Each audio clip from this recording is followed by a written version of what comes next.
Estimados alumnos, este es el último tema del programa y del temario para el tercer parcial. Con esto prácticamente hemos concluido el programa vigente de la materia y entonces solamente nos queda hacer las evaluaciones, ¿no? El tercer parcial, final y el segundo parcial. Bien, entonces vamos a empezar con este último tema, hablando de la patología mamaria. Bien, entre las anomalías congénitas más frecuentes están las mamas aberrantes y los pezones invertidos. Los procesos inflamatorios pueden ser de tipo agudo, que pueden producir necrosis licuefactiva, como los abscesos, y esto generalmente se producen en el tiempo de la lactancia. Ya hay personas que no tienen mucha tolerancia a la succión del bebé y se producen grietas en el pezón, y esta es una puerta de entrada a los microorganismos y pueden producir una inflamación aguda con abscesos. La necrosis grasa postraumática o postradiación suelen producir fibrosis, con una serie de cambios que vamos a ir describiendo enseguida. Bien, acá tenemos un ejemplo. La parte axilar, digamos, es la zona más frecuente de las mamas aberrantes. Mama aberrante. Estas son relativamente frecuentes y el tamaño también es variable, ¿no? Esto se soluciona con una cirugía estética, ¿ya? Acá tenemos la mastitis aguda, miren. Acá prácticamente se está produciendo un absceso, pero fíjense la reacción inflamatoria tan importante que se produce. Aquí prácticamente el pezón solamente se lo ve por el color, porque la inflamación prácticamente ha tomado toda esta zona, ¿no? De la areola, del pezón, etc. Y esta es la zona activa de la infección. Acá se está empezando a producir un tipo de fístula, una abertura, por donde va a drenar el material, ¿no? El material, el pus. ¿Ya? Entonces, este es el absceso. Hay una colección de pus que ha tenido que ser abscedada, ¿no? Esto es, a veces, el dolor es bastante importante y es necesario, ¿no? Hay que hacer una abertura con bisturí, pero a veces el proceso inflamatorio es tan importante que se produce una abertura espontánea, ¿no? Y de esta manera empieza a segregarse el pus. Bien. El pezón invertido. Bueno, esto también es relativamente frecuente, este problema, ¿no? Pero realmente se hace problema en la edad fértil de la mujer, cuando les toca dar lactancia, ¿no? Entonces el bebé no encuentra el pezón y es un verdadero problema para la madre, ¿no? Y el recién nacido, obviamente. Bien, aquí tenemos la necrosis traumática o necrosis grasa postraumática, golpes. Hay personas que tienen las glándulas bastante voluminosas y están sujetas a golpes, ¿no? A accidentes, ¿no? Entonces, acá se produce la necrosis, ¿no? Aquí estamos viendo, ya es un poquito antigua esta zona, pero se ve acá adipocitos que están muertos, ¿no? Y se ve aquí signos de reparación, cambios reparativos, depósito de matriz, miren todo esto. Sí, esta sería la zona de, digamos, el foco más importante de la zona de necrosis, ¿no? Acá tenemos todavía la reacción inflamatoria crónica bastante importante y, bueno, pues la fibrosis, ¿no? La fibrosis que se produce como un efecto reparativo.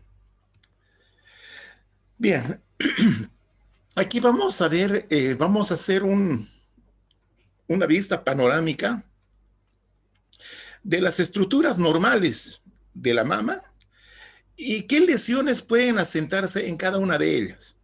¿Ya? Acá tenemos la unidad lobulillar ductal terminal. ¿Ya? Es esta de acá, la unidad lobulillar ductal terminal. ¿Ah? Aquí está. Entonces, estos ya son los conductos menores, los conductos mayores que terminan en el pezón mismo. Aquí está la fosita, la fosita navicular, que, bueno, es una dilatación natural que tiene esta. Y aquí está la zona de salida, ¿no?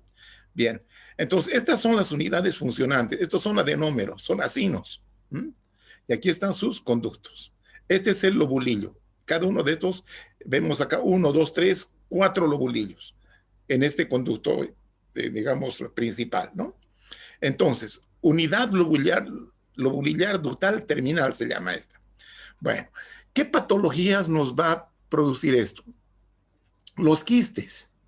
Los quistes. Puede haber obstrucción del conducto pequeño. Entonces, la secreción de esta glándula va a producir quistes.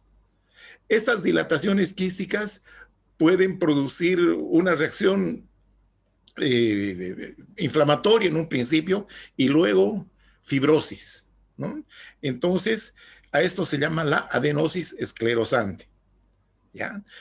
Acá en estas zonas de los acinos pueden haber proliferación epitelial del epitelio. Entonces se producen papilomas del conducto pequeño, ¿ya? Bien.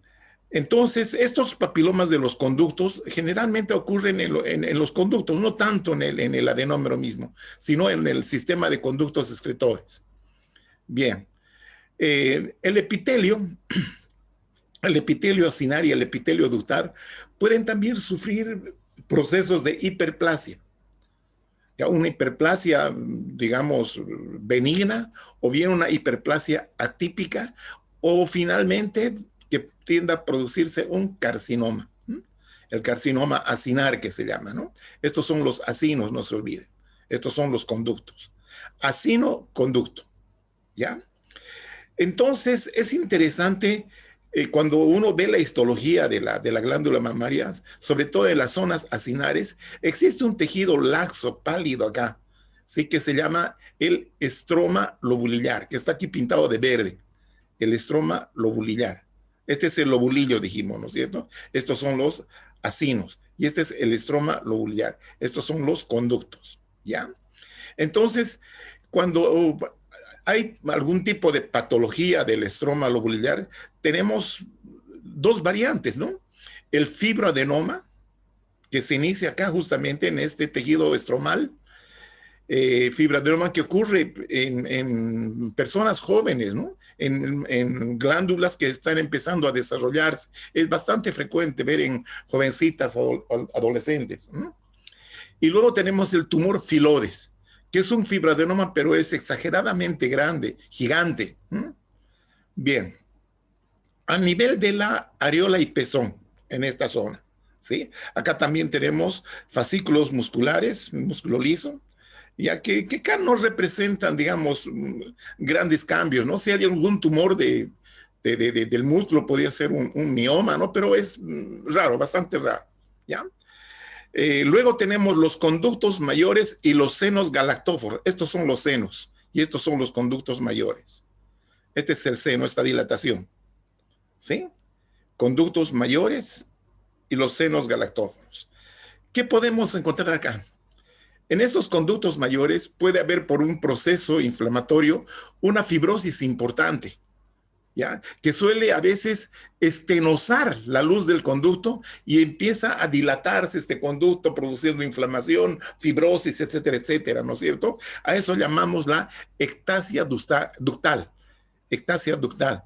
O sea que hay acumulación de líquido, ¿ya? De las secreciones normales de la glándula mamaria. Luego tenemos este problema que es el absceso subareolar recidivante. Recidivante quiere decir que se repite varias veces. Abscesos, ¿no? Aquí en la luz de los conductos. Inflamación aguda con necrosis supurativa, obviamente. Podemos encontrar la hiperplasia del epitelio ductal, dando lugar a los papilomas solitarios, puede ser, ¿no? El papiloma ductal solitario. Y también está la enfermedad de Paget que habíamos visto en la esfera del genital femenina, ¿no? En vagina, dijimos. Entonces, esta enfermedad de Paget no es más que un carcinoma in situ, que tiene sus características bastante interesantes. El estroma interlobular, este estroma que está entre los lobulillos, ¿sí? Entre este tejido verde que vemos acá, este amarillo, ¿no es cierto? Este es tejido, ¿sí? El estroma interlobular. Podemos tener acá necrosis grasa, puede ser postraumática o de otro tipo, ¿sí? Tumores de tejido adiposo que son los lipomas. Del tejido conectivo podemos tener fibromas o tumores fibrosos. Ya, entonces, acá también podemos hablar de esta patología, ¿no?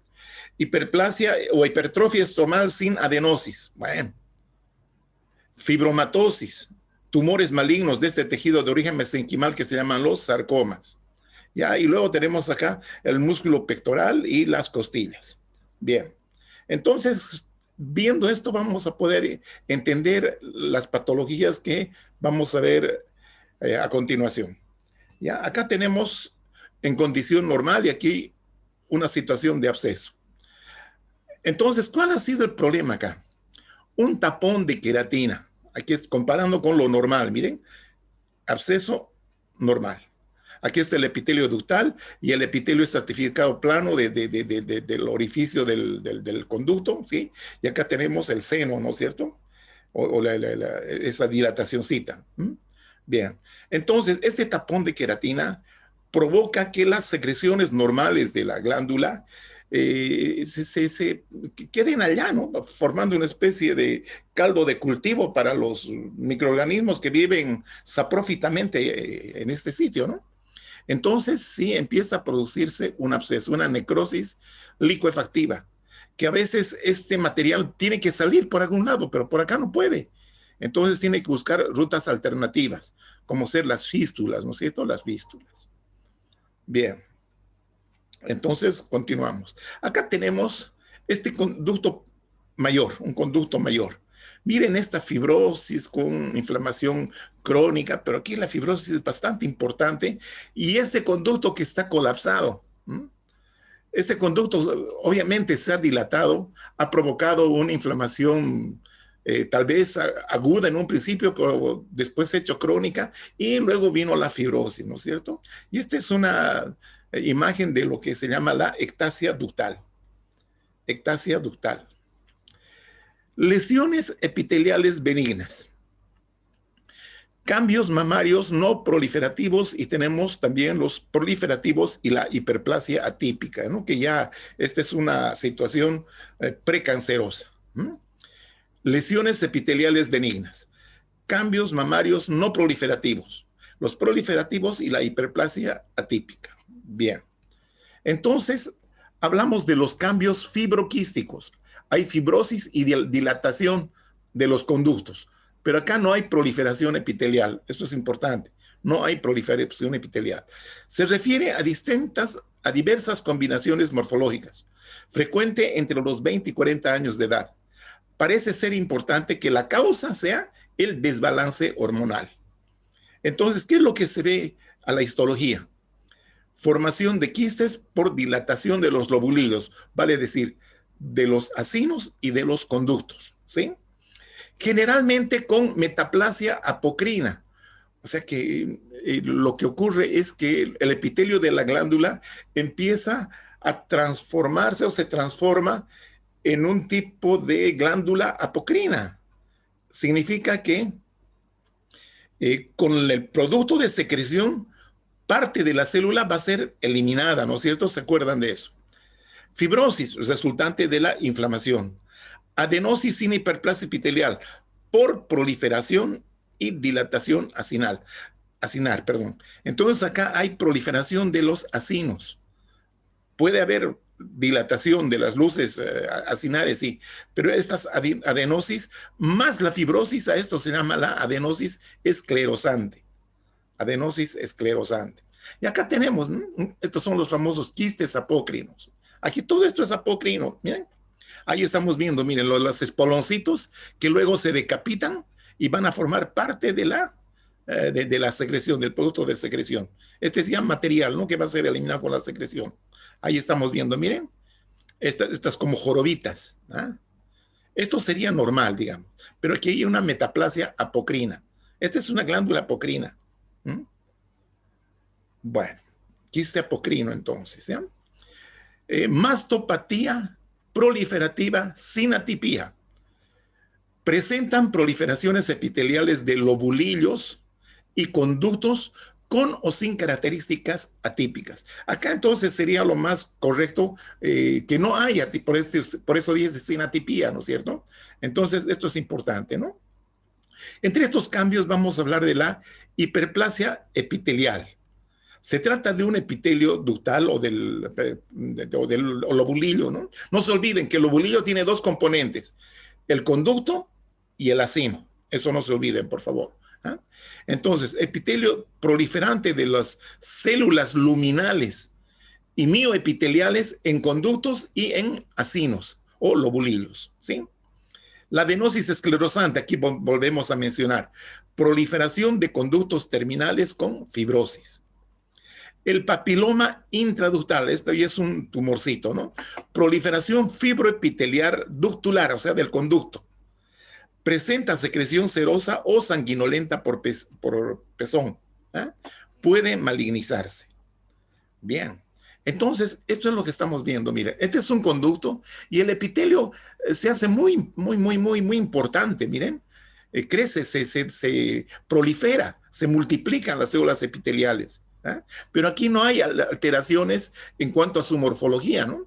Entonces, esta es una lesión benigna. ¿no? Una hiperplasia epitelial. Acá solamente estamos viendo células epiteliales. Por favor, no estamos viendo estroma, ¿sí? Células epiteliales. Y aquí vemos una adenosis esclerosante, ya fibrosis, proliferación de conductos principalmente y fibrosis, ¿no? Fibrosis. Algunos conductos están dilatados, miren acá, se dilatan quísticamente. Adenosis esclerosante, ¿ya? Acá tenemos una lesión esclerosante compleja, es una cicatriz.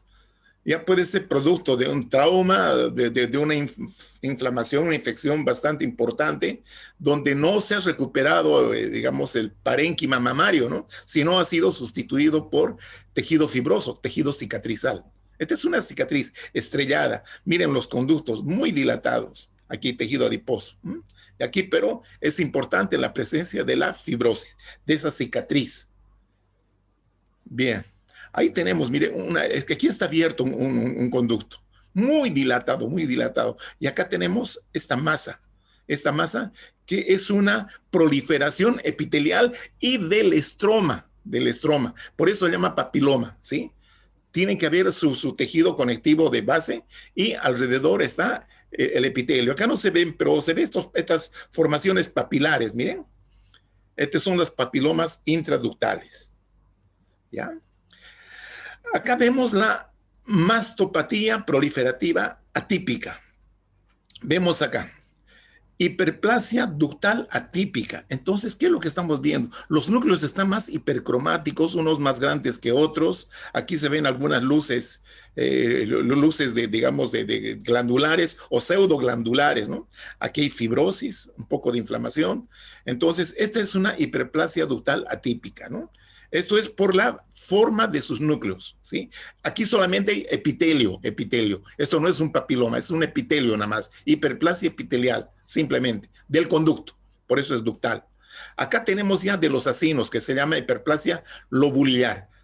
Son proliferación de acinos. Aquí hay un conductito, ¿ya? Los acinos que están proliferando. Pero también están multiplicándose las células acinares, ¿no? Entonces esto se llama hiperplasia lobulillar.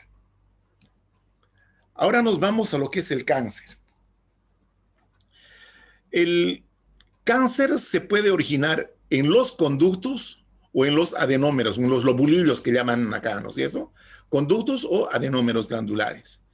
Aparece a partir de los 25 años. Y su punto máximo se presenta en la perimenopausia, o sea, alrededor de los 50, 45, 50. Los factores de riesgo mayor son los factores hormonales y genéticos.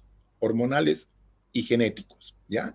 Esto estaría en relación con mutación del gen BRCA1 y BCRA2.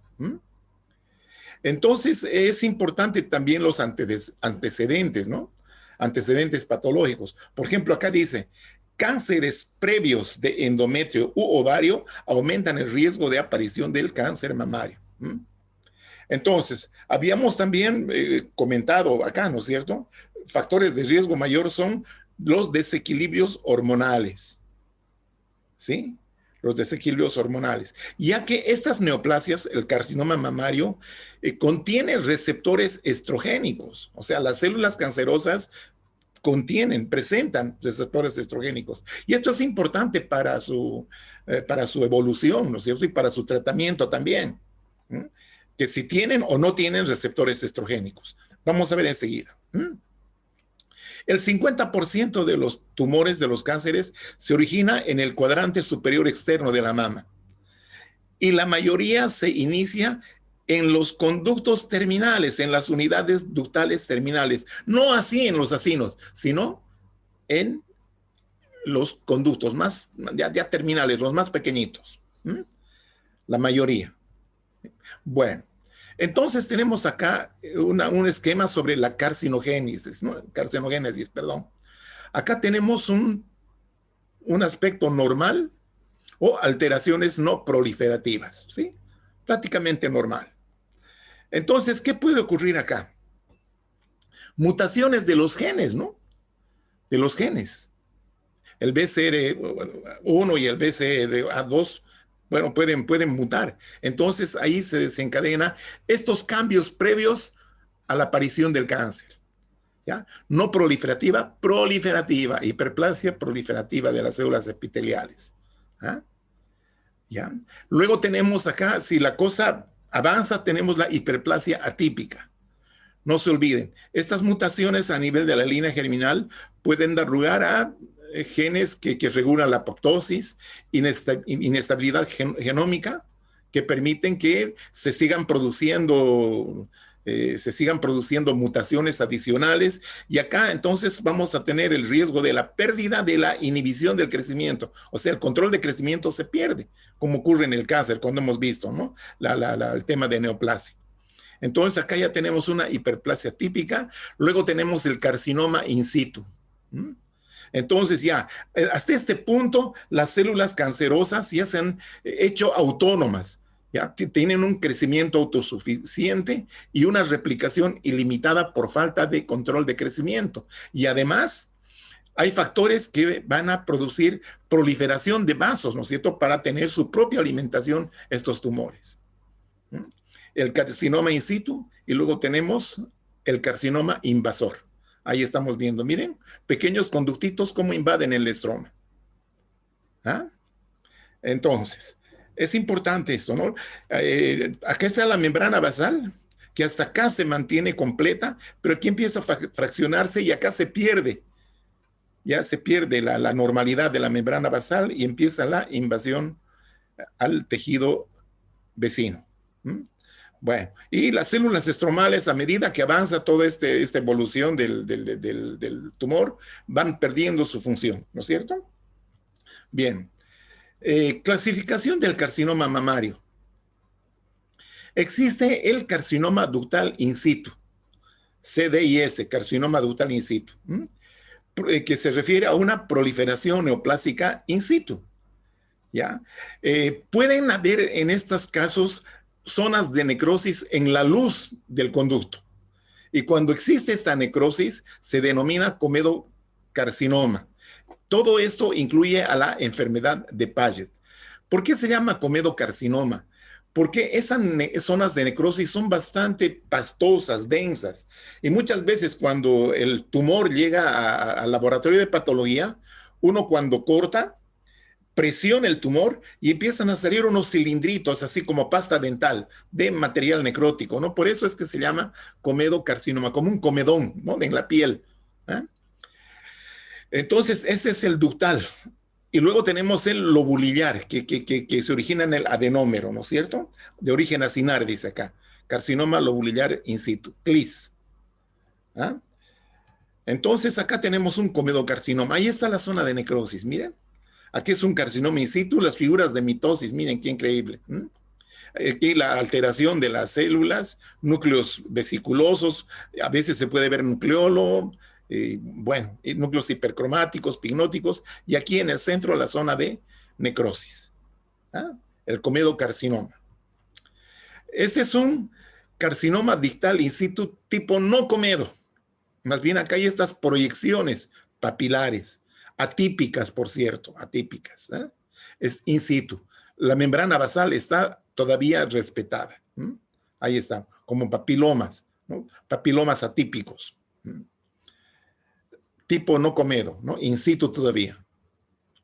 La enfermedad de Paget es un carcinoma ductal que se inicia en los grandes conductos y se extiende hacia la piel del pezón y de la areola. Miren, las células de Paget son unas células atípicas muy grandes, citoplasmas claros, miren acá. Estas son normales. Este es el epitelio estratificado plano. Estos son los conductos mayores. Entonces, esto es, se refiere a la enfermedad de Paget.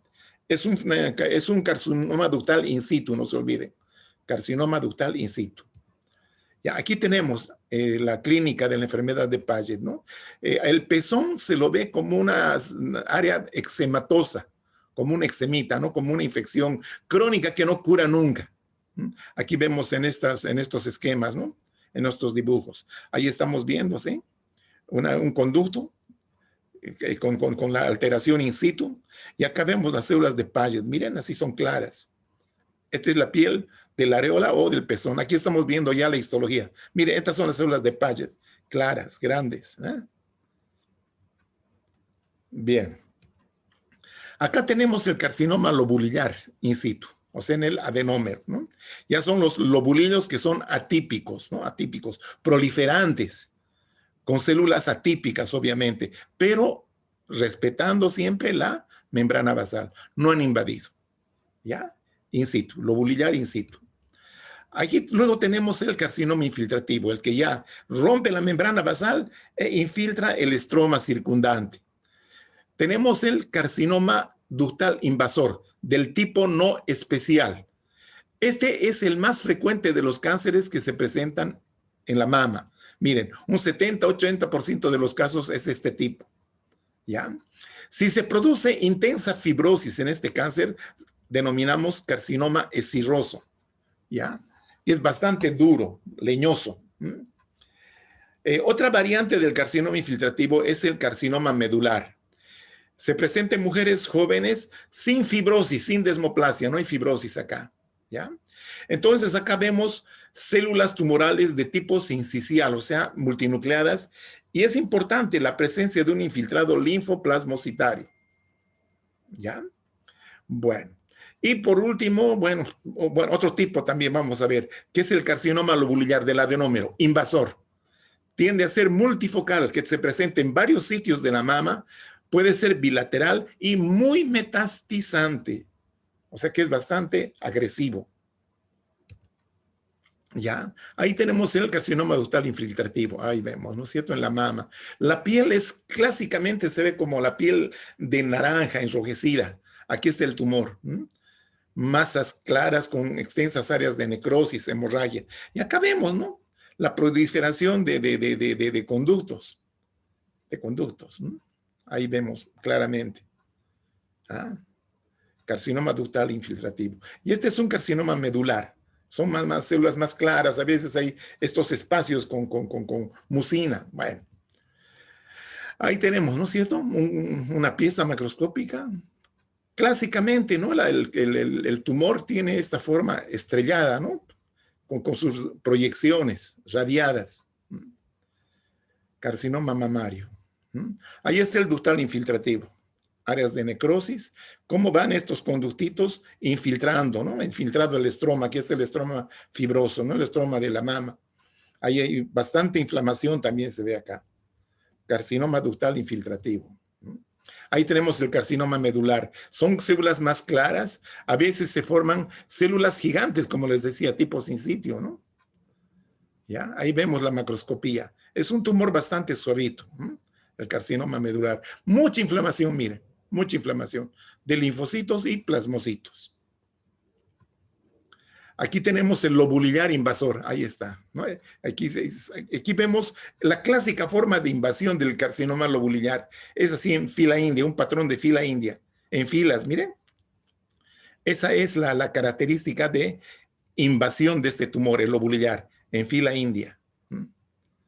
¿Sí? Aquí tenemos la macroscopía, una masa blanquecina.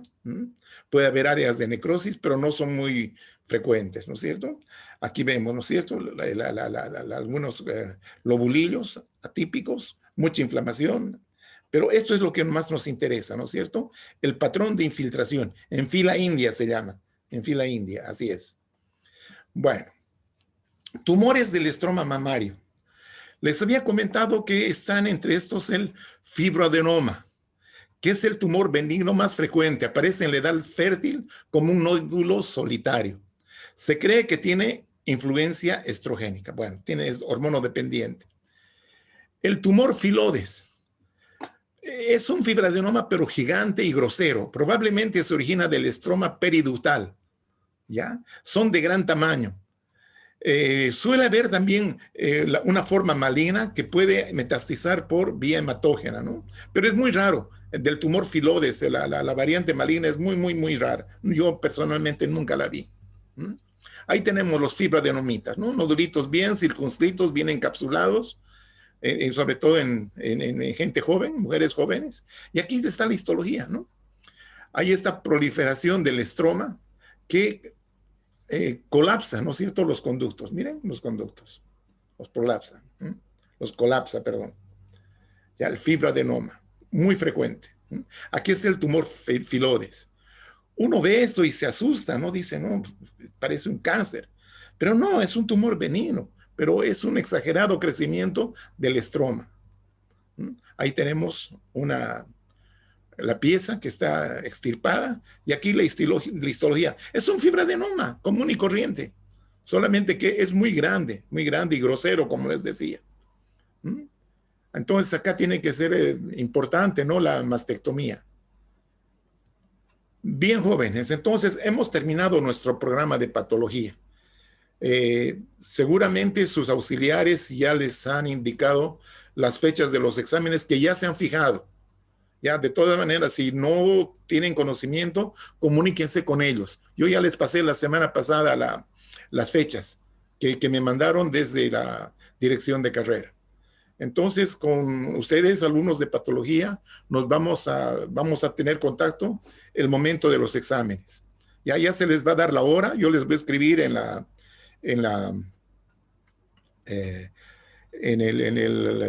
plataforma para que no tengamos problema de malos entendidos. Muy bien, jóvenes. Entonces, hasta cualquier momento.